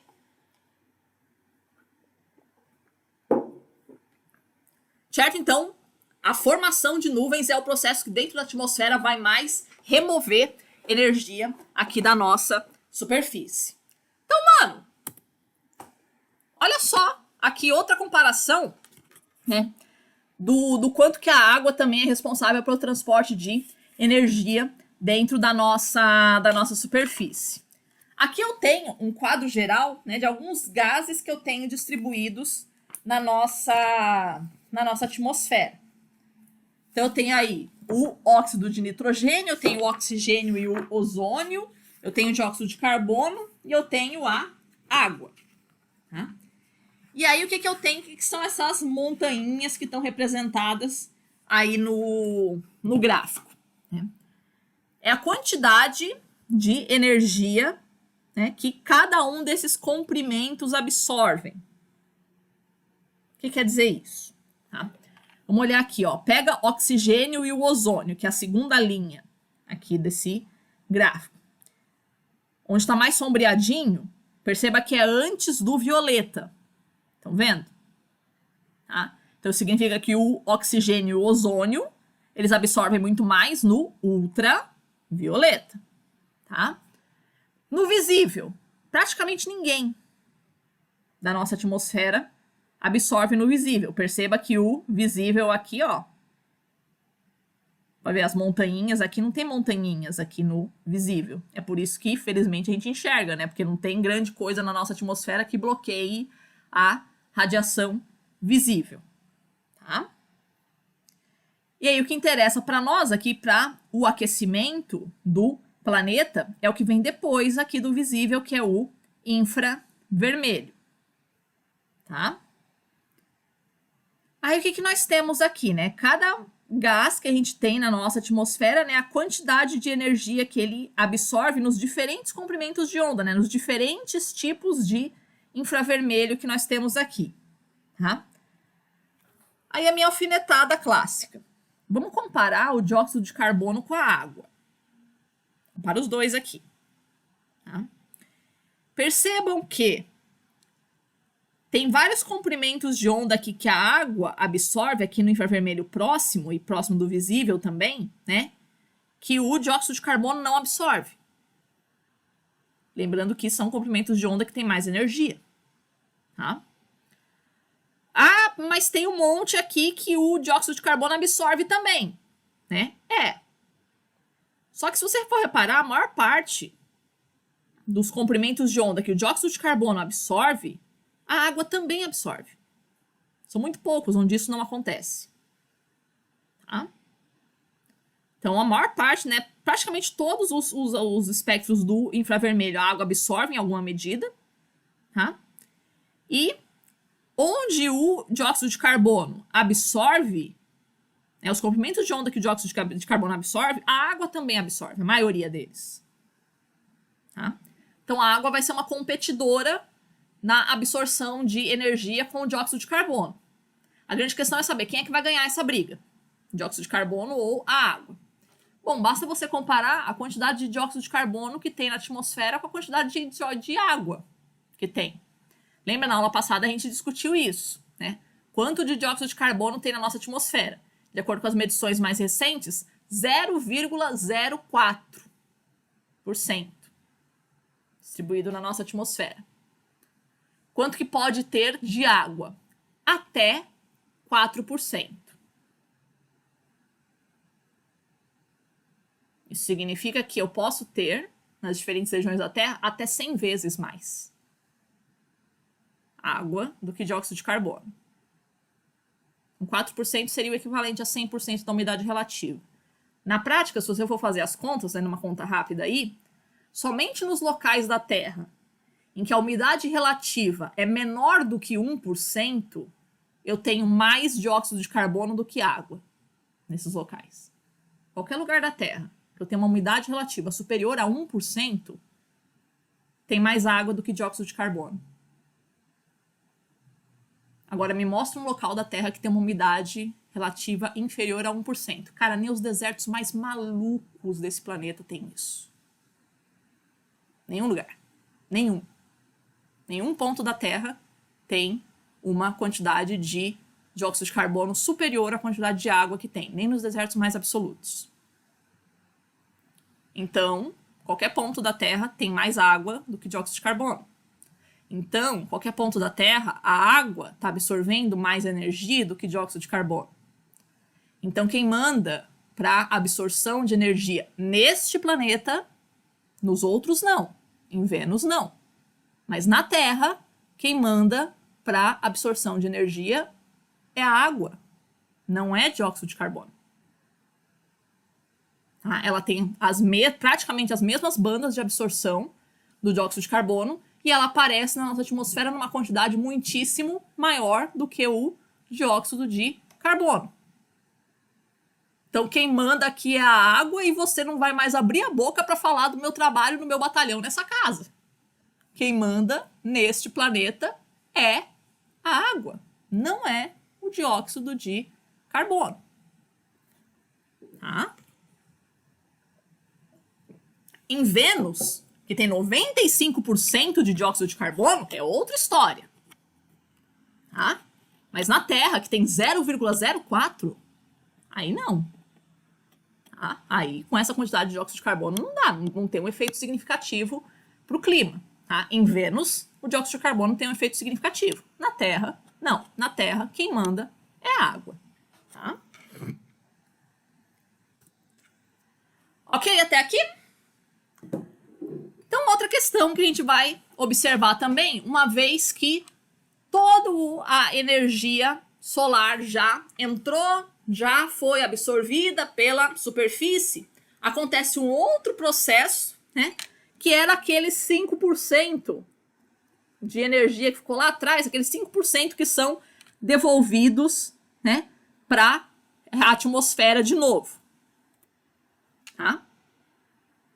Que é essa energia que a atmosfera reflete de volta aqui para nossa superfície, que popularmente nós chamamos de efeito estufa. Tá?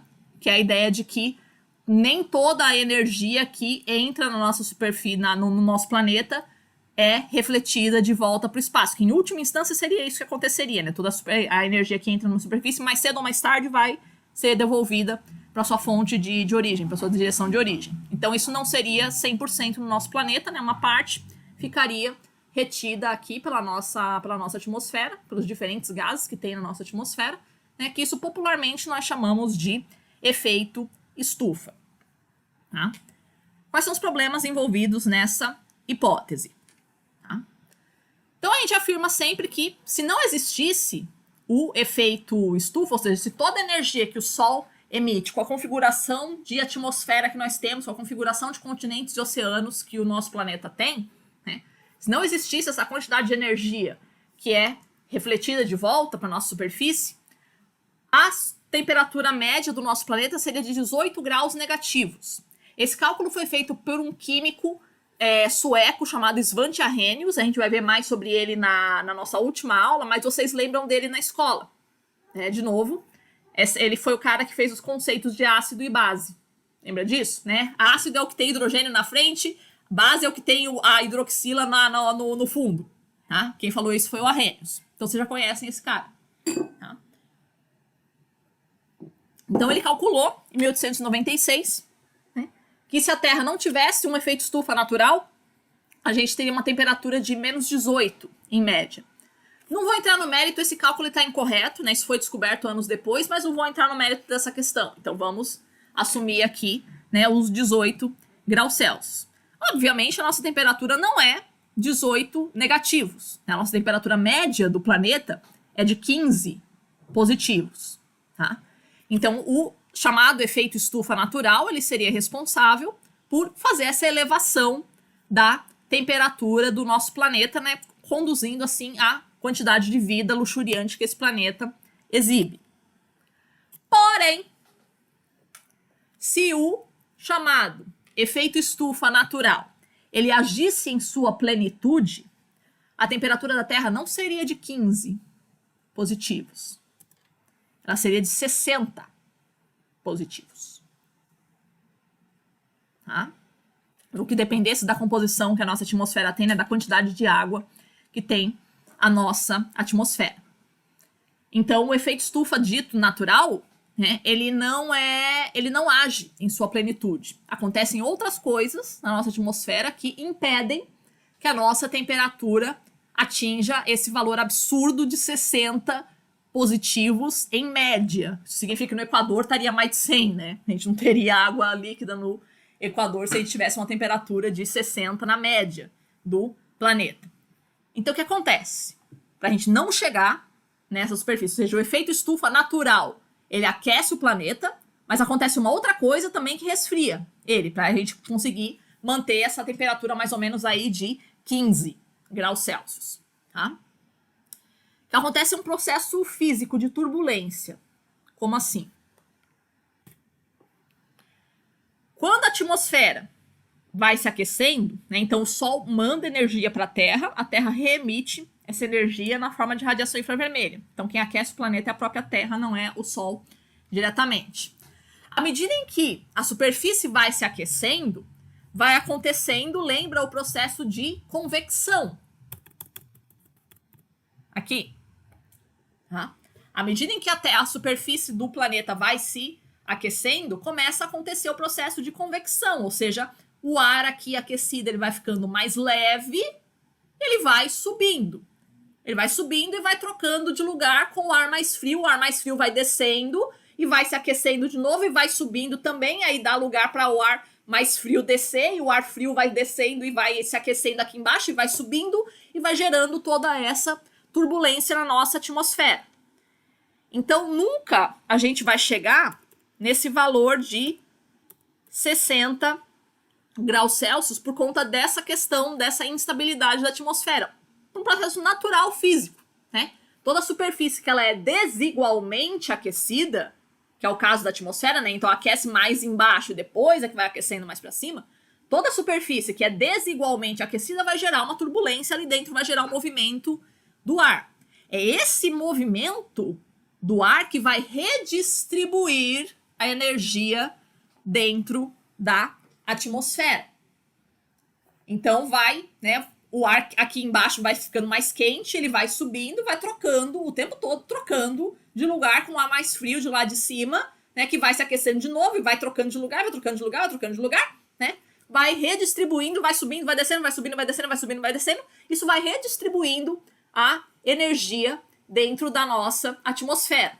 De tal forma que a superfície não vai ficar tão quente, nem a altitude vai ficar tão fria, graças a essa turbulência natural. Isso acontece independentemente da composição da nossa atmosfera. Então tem a nossa atmosfera oxigênio, dióxido de carbono, água, whatever, né? Qualquer que fosse a composição da nossa atmosfera, esse processo aconteceria. Tá? Então é pelo simples fato do planeta ter atmosfera que isso acontece. Tá? Então, a linha pontilhada representa o que seria a nossa atmosfera se não tivesse atmosfera, se não tivesse, né, essa turbulência, se a nossa atmosfera fosse estável, se ela não tivesse turbulência. Então, a gente teria uma temperatura de 60 graus Celsius na superfície e ela decresceria muito rápido com a altitude. Você acha que é frio na serra? Seria muito mais. Tá? Ela decresceria muito rápido com a altitude. Graças a essa turbulência que tem na nossa atmosfera, o efeito que é real é essa linha contínua. Né? Então, uma superfície que não é tão quente, né? E uma altitude que não é tão fria. Então, eu tenho uma redistribuição da energia dentro do planeta, tá? Dentro da nossa atmosfera. Só que aí, né? Existe uma coisa mais legal aí no meio do caminho. Sabe o que é mais legal? É que além da nossa atmosfera ser extremamente turbulenta, ela tem água. Então quem vai entrar aí para ajudar ainda mais essa distribuição da energia são quem? As nuvens. Tá? Então, além dessa turbulência natural, eu tenho uma remoção, de novo, colossal de energia através da evaporação da água. E uma redistribuição colossal de energia pela atmosfera na hora em que essa água volta para o estado líquido. Tá? Então, ela vai ser, de novo, o grande aparelho de ar-condicionado do planeta. Ela vai resfriar. Então, se o chamado efeito estufa natural aquece o planeta, a turbulência atmosférica e as nuvens ajudam ele a resfriar, a sair desses tais 60 positivo e ir para aproximadamente 15 positivos. Tá? Professora, mas você não estava falando que a água aquece, ela absorve muita energia? Como é que ela serve para resfriar? Exatamente por isso. Exatamente porque ela absorve energia que ela serve para resfriar. Ela retira energia de onde estaria excedente. Tá? Onde tem energia, a água está roubando. Ela pega para ela. Tá? Então, é uma substância meio esquizofrênica, assim, né? Ela tem essas crises de identidade, né? Tem horas que ela serve para aquecer o planeta, tem horas que ela serve para resfriar. Um negócio bem complexo, o papel da água dentro do sistema climático e, para ser sincera, realmente ainda muito pouco conhecido dentro da climatologia, dentro da meteorologia. Tá? Ok? Então, isso para o chamado efeito estufa natural. Agora, até isso a gente pode questionar. Tá? Por quê? Será que realmente o nosso planeta ele tem esse funcionamento de estufa mesmo? Então, qual é a analogia que a gente aprende na escola? Então, assim como dentro da estufa de plantas, como é que funciona a estufa de plantas? Tem a casinha de vidro ali, né? Entra energia solar, né? Mas o vidro não deixa passar, não deixa sair, né? Toda a energia de volta para o ambiente. Então, fica quente ali dentro, tá? Então, da mesma forma, aconteceria com o planeta. Então, os chamados gases estufa, principalmente o tal do dióxido de carbono, mas na prática a água, né, que é o mais importante, né? Então, eu teria, né, da mesma forma no planeta, a quantidade de radiação solar entrando, mas nem toda ela sai por causa dos gases estufa. Então, isso aqueceria o planeta. Isso seria intensificado pela ação humana. Tá? Vamos ver como é que ocorre efetivamente, fisicamente, esse processo. Tá? Como é que se aquecem e se resfriam todos os sistemas naturais aqui na Terra? Não é somente por radiação. Tá? Então, entra a radiação solar em qualquer sistema natural, aqui no planeta, natural, artificial, whatever. Né? Então, a grande fonte de energia do planeta é o Sol. Ele perde, os sistemas ganham energia através da radiação solar e perdem energia por radiação infravermelha, né? Por essa irradiação, tudo está emitindo energia. E perde também por turbulência, tá? Que a gente chama de dinâmica de fluidos. Tem alguém me chamando? Não. O processo de turbulência e evaporação da água Não é determinado por ele, mas é grandemente ajudado. Grandemente ajudado. Determinado pelo simples fato de existir atmosfera. Tá? Então entra aqui radiação solar. Tá?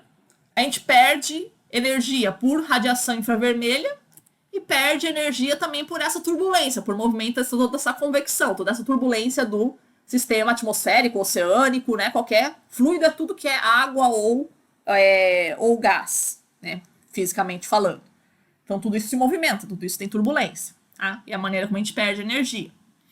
O que acontece dentro de uma estufa? A maneira como a gente é ensinado na escola é errônea sobre o funcionamento da estufa. Tá? Na estufa, né, entra a radiação solar, né, sai radiação, o vidro não tem essa propriedade de impedir a saída de radiação infravermelha, isso não é verdade. Tá? O que impede a perda de energia dentro da estufa é porque a estufa controla a turbulência dentro do ambiente. O que eu tenho dentro de uma estufa é uma redução da dinâmica de fluidos. É uma redução da turbulência atmosférica, que é o que acontece em qualquer ambiente fechado. Qualquer ambiente fechado, o objetivo é justamente esse, né? Controlar a temperatura ali dentro. Né? Controlar como? Reduzindo a turbulência atmosférica ali dentro, reduzindo essa possibilidade por essa turbulência de eu ter trocas de energia. Tá? É por isso que a estufa é quente. É por isso que o carro, quando fica fechado, fica quente. É por isso que uma sala fechada fica quente. Qualquer ambiente fechado, qualquer ambiente mal ventilado é mais quente do que o seu exterior. Ele não precisa ser feito de vidro, percebe? Senão as nossas casas poderiam ser feitas de vidro. Nossas casas são feitas de concreto, de madeira. Né? Então isso tem essa função de isolante térmico. Por quê? Pelo simples fato de que você está controlando a atmosfera ali dentro. Você está reduzindo a turbulência atmosférica. Você está reduzindo o vento. Na prática é isso que faz a estufa. Ela reduz o vento. O vento tem essa propriedade de fazer essa troca atmosférica, seja horizontal, seja vertical. Né? Mas a ideia é fazer essa troca de parcelas de ar. Quando eu corto o vento, que é o que faz a estufa, que é o que faz o carro, que é o que faz a casa, né? Quando eu corto o vento, né, reduzir a ventilação, eu reduzo a perda energética desse ambiente. Resultado líquido e certo é um aumento da temperatura. Tá? Então, qualquer ambiente mal ventilado é mais quente do que um ambiente bem ventilado. Eu reduzo a perda energética por turbulência atmosférica. Ok? É assim que funciona uma estufa. A estufa não é quente porque ela evita a perda de radiação infravermelha. A estufa é quente porque ela é um ambiente propositalmente mal ventilado. Tá? Na Terra, o que acontece? Na Terra, entra a radiação solar, tá? Os gases de estufa. Gostaram dos meus gases de estufa? Eu desenho bem pra caramba, né? Então, os gases de estufa, o que eles fazem? Eles bloqueiam a saída de radiação infravermelha, eles são absorvedores de radiação infravermelha. Mas o que acontece com a turbulência atmosférica? Eles bloqueiam? Não. Gases de estufa não bloqueiam a turbulência atmosférica. Ou, se alguém quiser me mostrar um furacão, que foi um furacão, uma massa de ar frio, uma frente fria, uma nuvem qualquer que foi bloqueada por gases de estufa, eu não conheço, tá? Mas a ideia é essa. Então, os gases de estufa, eles bloqueiam a perda por radiação infravermelha, mas eles não bloqueiam a turbulência atmosférica. Eles não bloqueiam a dinâmica de fluidos da atmosfera. Tá? E aí, o que acontece?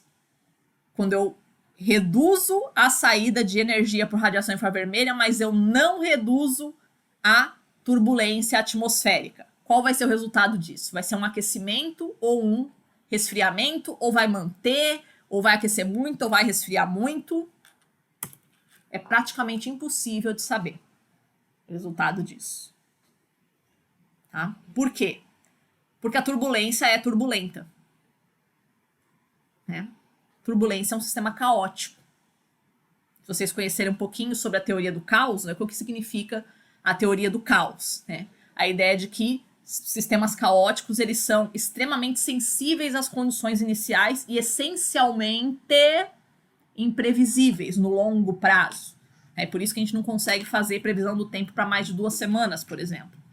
Tá? Porque você está tentando prever o movimento de uma parcela de ar que ainda nem se formou, né? Uma massa de ar que ainda nem se formou. Tá?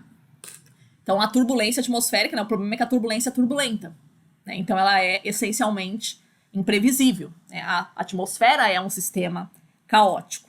Então, é essencialmente imprevisível o resultado da adição de energia a um sistema caótico em que a turbulência é preservada. Tá? É meio estranho, é meio contrassenso a gente falar isso, que a gente está acostumado a pensar que energia é calor. Tá? E aí, de novo, né, a gente tem que lembrar das coisas que aconteceram na escola, do que a gente aprendeu na escola. Tá?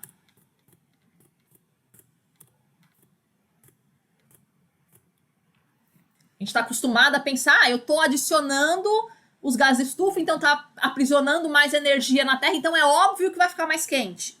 Não, não é óbvio. Tá? Porque você está acostumado a pensar que energia é apenas calor. Energia não se manifesta somente através de calor. Lembra das aulas de física do ensino fundamental? Tem 3 formas que a energia se manifesta na natureza: calor, luz e movimento. Basta você pensar em todos os eletrodomésticos que você tem na sua casa. Eles fazem uma das 3 coisas. Ou eles aquecem ou resfriam, ou seja, mexem com calor, ou eles produzem luz, ou eles produzem movimento. São essas 3 coisas que a energia faz na natureza. As 3 formas com que ela se manifesta. Tá? Os eletrodomésticos que envolvem calor, obviamente, são os que mais gastam energia. Tá? Mas a gente não pode esquecer da questão do movimento. Né? Então, boa parte dessa energia que entra no planeta, ela pode e é transferida para as coisas que envolvem movimento na nossa atmosfera e nos nossos oceanos. em todos os sistemas naturais, que a gente poderia dizer. Ou seja, um superávit de energia no planeta, levado por um aumento nas concentrações de gases de estufa, ou qualquer que fosse a questão, né, não necessariamente leva a um aumento da temperatura. Pode levar? Pode.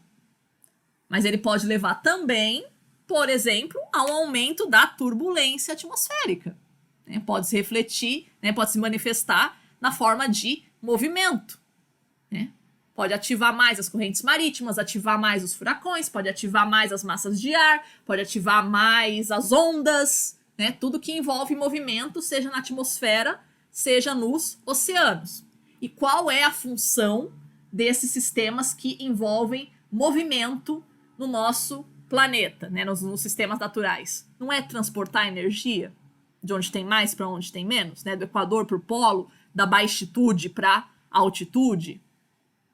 Né? Então, se é distribuir energia que, em última instância, vai ser perdida para o espaço, porque na hora que a energia sai do Equador e vai para o polo, no final das contas ela é perdida para o espaço, na hora que a energia sai da superfície e vai para a altitude, no final das contas ela é perdida para o espaço, se eu adiciono energia nesse sistema, o que pode significar? Né? Que eu tornei essa máquina mais potente. É a mesma coisa do da gasolina aditivada para o carro. Tá? Tornei essa máquina mais potente, ela vai ser mais eficiente em liberar essa energia para o espaço. O que na prática significaria que o planeta pode resfriar, na verdade, ao invés de aquecer. Então esse é o erro que a gente comete. Né? Pensar que energia, que excesso de energia é excesso de temperatura. Não é a mesma coisa. Para de pensar em energia só em termos de temperatura. Energia não é somente temperatura. Energia também é luz, energia também é movimento. Então, um excedente de energia no planeta pode sim se refletir na forma de maior movimento, maior turbulência atmosférica, principalmente se você lembrar que a turbulência atmosférica não é afetada, pelo menos não no estágio tecnológico que nós temos hoje, né, pela quantidade de gases de estufa que nós temos na nossa atmosfera.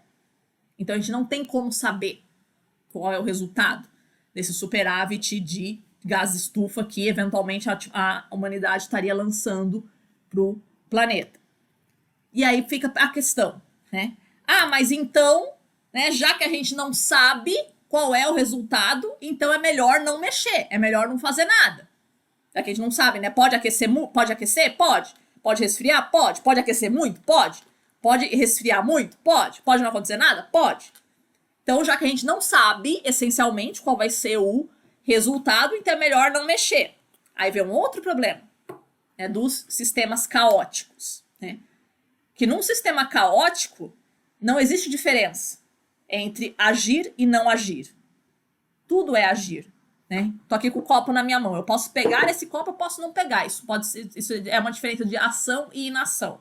No sistema caótico não é assim que funciona. A minha decisão de não pegar o copo também é uma decisão. Também é uma ação. Também é uma intervenção sobre o universo. Tá? Então, no momento em que você decide não adicionar dióxido de carbono sobre a atmosfera, você está interferindo na atmosfera. Então, não existe essa concepção de não interferir na atmosfera. Não existe uma maneira de você não interferir na atmosfera. Mesmo porque você está respirando. Você está respirando, você está flatulando, né? Você está interferindo na atmosfera. Ah, então a gente podia morrer, né, prof? Se você morrer, seu corpo vai apodrecer, vai interferir na atmosfera. Não tem. Não tem maneira de você não interferir na atmosfera. Tá? Então, desencana disso, sabe? Vai curtir a nossa quarentena aí, descansar um pouquinho na medida do possível, preservar nossa saúde física e mental e tá tudo de boa. A gente já tem problemas demais para ficar se preocupando em como é que vai ser o clima da Terra daqui a 100 anos. Tá? Era isso então, crianças, que eu tinha para passar para vocês hoje. Tá?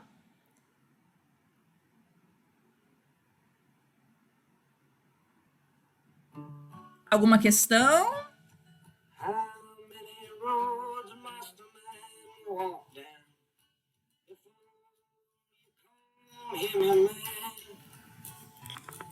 Fechou? Obrigada pela presença de vocês, então, crianças. Fica aqui mais um pouquinho se vocês tiverem mais a questão. Hoje a aula é física. Essa aula é totalmente física, né? É uma das aulas mais difíceis. Eu considero essa aula mais difícil da disciplina, né? Então, se vocês sobreviveram a ela, então vocês vão levar o curso até o final, tá? Então, agradeço a presença de vocês, crianças, e semana que vem nós estamos aqui de novo, tá bom? Beijinho para todos. Se cuidem e usem máscara. E vamos nessa. Obrigada. Eu entendi até sendo péssima em física. Eu também era péssima na escola, não se preocupe. Então vamos sobreviver. Tá bom? Fechou? Opa. Tranquilo. Tranquilo.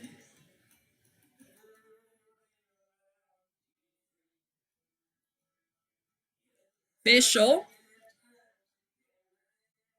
Partiu então, crianças. Boa semana para vocês e até a próxima.